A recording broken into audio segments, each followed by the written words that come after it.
Hello students, विकास English classes में आप सभी का एक बार फिर से स्वागत है। फ्रेंड्स, आज का वीडियो हमारा है क्लॉज पार्ट 2। इसके पहले मैंने क्लॉज का जो वीडियो बनाया था उसमें मैंने आपको समझाया था क्लॉज होते क्या है, क्लॉज के कुछ काइंड्स बताए थे, ठीक है। और उसमें मैंने आपको बताया था कि क्लॉज के 3 काइंड्स होते हैं, प्रिंसिपल क्लॉज, सबऑर्डिनेट क्लॉज और कोऑर्डिनेट क्लॉज। इसी क्रम में हम अपने वीडियो को आगे बढ़ाएंगे, जिसमें मैं आपको बताऊंगा कि सबऑर्डिनेट क्लॉज के भी 3 काइंड्स होते हैं, ओके, जिसके होते हैं नाउन क्लॉज, एडजेक्टिव क्लॉज और एडवर्ब क्लॉज। आज का हमारा जो वीडियो है ये सबऑर्डिनेट क्लॉज का जो वीडियो है वो है केवल नाउन क्लॉज का। तो इसको पूरे वीडियो को अंत तक देखिए, आपको पूरा नाउन क्लॉज का कॉन्सेप्ट बहुत ही आसानी से समझ में आने वाला है। तो देखिए यहाँ पर मैंने लिखा हुआ है नाउन क्लॉज। अब बात करते हैं नाउन क्लॉज की। तो नाउन क्लॉज होता क्या है बच्चों? नाउन क्लॉज एक ऐसी क्लॉज होती है जो किसी सेंटेंस में नाउन का कार्य करती है, यानी कि किसी चीज के बारे में वो बताती है, ओके। अब देखिए यहाँ पर समझ में आ जाएगा। यहाँ पर मैंने लिखा है noun clause that acts as a noun. अब यहाँ पे मैंने आपके सामने कुछ एग्जाम्पल लिखे हुए हैं और एग्जाम्पल के माध्यम से हम समझेंगे कि नाउन क्लॉज आखिर होते क्या है। ओके, अब यहाँ पे देखिए, यहाँ पे लिखा हुआ है। अब सबसे पहले देख लेते हैं सबऑर्डिनेट क्लॉज होते क्या है। देखो, जैसे कि एग्जांपल देखिए नाउन क्लॉज का, she asked me where I was going, यानी कि she asked me, उसने मुझसे पूछा। अब यहाँ पे देखिए उसने मुझसे पूछा, क्या पूछा, किसके बारे में पूछा, यही कहेंगे हमारा नाउन क्लॉज है। अब यहाँ पे देखिए where I was going, तो उसने मुझसे पूछा कि मैं कहाँ जा रहा था।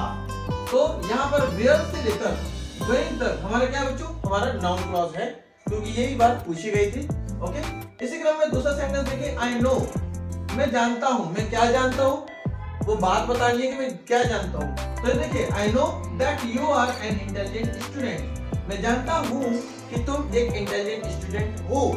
तो बच्चों ध्यान दे रहे हैं, नाउन क्लॉज में किसी चीज के बारे में हमें बताना है। अब बात करते हैं कि नाउन क्लॉज के फंक्शंस क्या हैं। सो स्टूडेंट्स, नाउन क्लॉज के जनरली 5 फंक्शंस हैं, या इसको 5 तरीकों से हम समझते हैं। देखिए, सबसे पहले नाउन क्लॉज का हमारा फंक्शन है सब्जेक्ट ऑफ अ वर्ब, यानी नाउन क्लॉज काम करता है एक कर्ता के रूप में। किसी सेंटेंस के स्टार्टिंग में हमारे व्हाट, वेयर, व्हेन, व्हाई, ये सारी चीजें अगर किसी सेंटेंस के स्टार्टिंग में आती हैं तो आप समझ लीजिए कि वो हमारा noun clause subject of the verb होगा। अब देखिए यहाँ पे 2 एग्जांपल मैंने यहाँ पे दिए हुए हैं, इनको देख लेते हैं। What he does is not known to me, वह जो करता है is not known to me, मुझे नहीं पता या मेरे द्वारा नहीं जाना जाता। तो what he does का मतलब क्या है कि वह जो भी करता है। अब देखिए what he does, यहाँ से लेकर जो मेरा यहाँ तक का एक क्लॉज है। क्लॉज क्यों है? क्योंकि यहाँ पे सब्जेक्ट भी है और यहाँ पे डज एक वर्ब भी है। तो what he does, वो जो करता है, ये पूरा यहाँ से यहाँ तक हमारा क्या होगा बच्चों, ये हमारा एक NC होगा, यानी कि ये हमारा नाउन क्लॉज होगा, ओके। और ये सब्जेक्ट के प्लेस पर है। देखिए what he does यहाँ पर आया है, तो यहाँ पे ये सब्जेक्ट ऑफ द वर्ब कहलाएगा, ओके। इसी प्रकार सेकंड सेंटेंस हम देखते हैं, when he will return, when he will return, यानी कि वह कब आएगा। इसका मीन्स यहाँ तक है, I don't know, मुझे नहीं पता। तो बच्चों I don't know हमारा एक PC है, प्रिंसिपल क्लॉज है। आप ध्यान रखिए, जब भी आप नाउन क्लॉज किसी सेंटेंस में देखते हैं तो सबसे पहले देखिए कि वह कौन से वर्ड से स्टार्ट हो रहे हैं। जनरली उसके वर्ड हो सकते हैं आपके what, where, how, when, why, यानी WH फैमिली उसके वर्ड हो सकते हैं, ओके। देखिए यहाँ पे what he does is not known to me, ये हमारा नाउन क्लॉज है। इसी प्रकार when he will return, वह कब आएगा, ये भी यहाँ से यहाँ तक हमारा क्या है, नाउन क्लॉज है। और ये बच्चों हमारा किस फॉर्म में है, एक सब्जेक्ट के फॉर्म में है, एक वर्ब के सब्जेक्ट के फॉर्म में है, ओके। अब देखिए यहाँ पे नेक्स्ट हमारा नाउन काम करेगा ऑब्जेक्ट ऑफ अ वर्ब, यानी ये करेगा एक कर्म के रूप में। अब यहाँ पर जो हमारा नाउन क्लॉज होगा वो सब्जेक्ट ऑफ द वर्ब नहीं होगा। देखिए सेंटेंस से फिर से समझिए, I asked him, मैंने उससे पूछा। क्या पूछा, ओके, फिर से वही चीज है, क्या पूछा, किसी चीज के बारे में बात हो रही है।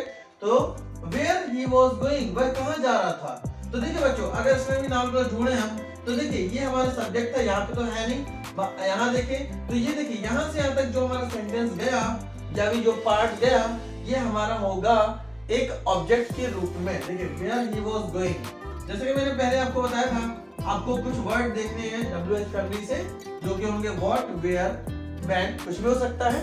ओके, यहाँ पर मेरी बात आपको समझ में आ रही होगी। तो इसी वजह लिखा है आई कांट से, मैं बता नहीं सकता। क्या बता नहीं सकता? व्हाट डज ही डू, कि वह क्या करता है। मैं बता नहीं सकता कि वह क्या करता है। ओके, तो यहाँ पे देखिए व्हाट से लेकर डू तक ये हमारा किस फॉर्म में है बच्चों? ये हमारा एक ऑब्जेक्टिव फॉर्म में है, इसलिए हम इसको कहेंगे object of a verb. Okay, यहाँ तक आई थिंक क्लियर हो रहा होगा आपको। देखो इन दोनों में ध्यान दीजिए, सब्जेक्ट ऑफ द वर्ब में आपके sentence what he does, when he will return, ये दोनों सब्जेक्टिव फॉर्म में लिखे हुए हैं। और ऑब्जेक्टिव क्रम में, ऑब्जेक्ट ऑफ अ वर्ब में where he was going, what does he do, ये आपके सेंटेंस के ऑब्जेक्ट के यहाँ पे है, इसलिए इनको हम ऑब्जेक्ट ऑफ द वर्ब कहते हैं। ओके, अब देखिए यहाँ पे अब हम आते हैं ऑब्जेक्ट ऑफ अ प्रीपोजिशन। तो यहाँ पे जो भी क्लॉज काम करेगा वो एक प्रीपोजिशन के बाद आएगा। आपको समझ में आ जाएगा कि प्रीपोजिशन के बाद हमारी नाउन क्लॉज लगी है। देखिए एग्जांपल के माध्यम से फिर से समझते हैं। I find no sense in what you told me. I find no sense, मुझे इसमें कोई सेंस नहीं दिखता in what you told me, जो भी तुमने मुझसे कहा है। ओके, तो देखिए यहाँ पे जो हमारा वर्ड है in, ये प्रीपोजिशन है और प्रीपोजिशन के बाद आपको दिख रही पूरी एक क्लॉज। बच्चों ध्यान दीजिए, यहाँ पर हमारा जो सेंटेंस है वो है, इसमें देखिए हमारा इन एक प्रीपोजिशन है और उसके बाद हमारा क्या आया है? क्लॉज आया है, नाउन क्लॉज आया है। तो देखिए ये एक नाउन क्लॉज होगा। इसी प्रकार प्लीज लिसन टू, प्लीज सुनिए, टू व्हाट ही सेज, कि वो क्या कहता है। तो देखिए यहाँ पे टू के बाद जो हमारा सेंटेंस आएगा, जो पार्ट आएगा वो हो जाएगा एक नाउन क्लॉज। ओके, अब देखते हैं कंप्लीमेंट ऑफ अ वर्ब। तो अब देखिए ये वर्ब के कंप्लीमेंट के फॉर्म में भी आ सकता है। कंप्लीमेंट का मतलब होता है हमारे जितने भी बच्चों हेल्पिंग वर्ब होती हैं, जैसे इज, एम, आर, वाज, वर, अगर इनके बाद हमारा कोई सेंटेंस आता है या कोई क्लॉज आता है तो वो हमारा नाउन क्लॉज होगा। ध्यान दीजिए यहाँ पर मैंने लिखा हुआ है this is what I said. This is, तो बच्चों देखो यहाँ पे इज हमारी क्या है? हेल्पिंग वर्ब हो गई है।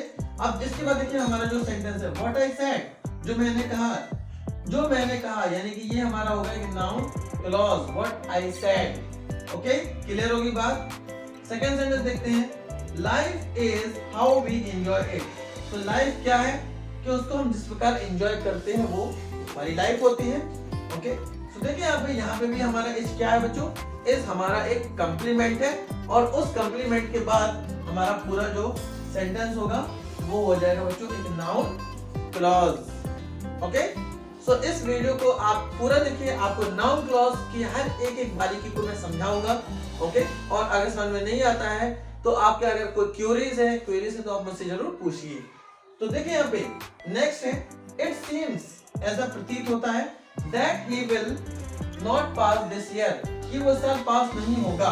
तो जैसे कि हमने यहाँ पे सीम्स लिखा, अब बच्चों यहाँ पे कोई हेल्पिंग वर्ब तो है नहीं, तो बच्चों कुछ ऐसी भी वर्ब होते हैं जैसे कि सीम्स हो गया, अपीयर हो गया, लुक हो गया, इन सभी के बाद जो भी सेंटेंस आता है वो हमारा नाउन क्लॉज होगा। नेक्स्ट सेंटेंस, अब देखिए यहाँ पर नाउन क्लॉज हमारा काम करेगा ऑब्जेक्ट टू इंफिनिटिव। ठीक है, अब इंफिनिटिव के रूप में हमारा नाउन क्लॉज काम करेगा। देखिए किस तरीके से काम करेगा। I want to say that he is honest। Sentence को समझिए। I want to say, मैं कहना चाहता हूँ कि वो एक ऑनेस्ट है। कि मैं क्या कहना चाहता हूँ, देखिए टू से, बच्चों टू से हमारी क्या है? टू से हमारी एक इंफिनिटिव है।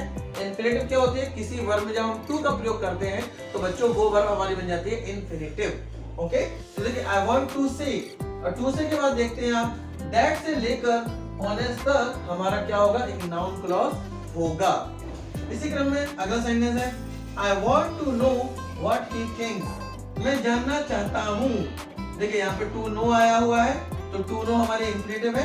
तो ध्यान दीजिए जब इंफिनिटिव होगा तो इस क्रम में हमारा सेंटेंस होगा व्हाट ही थिंक्स, मैं जानना चाहता हूँ कि वो क्या सोचता है।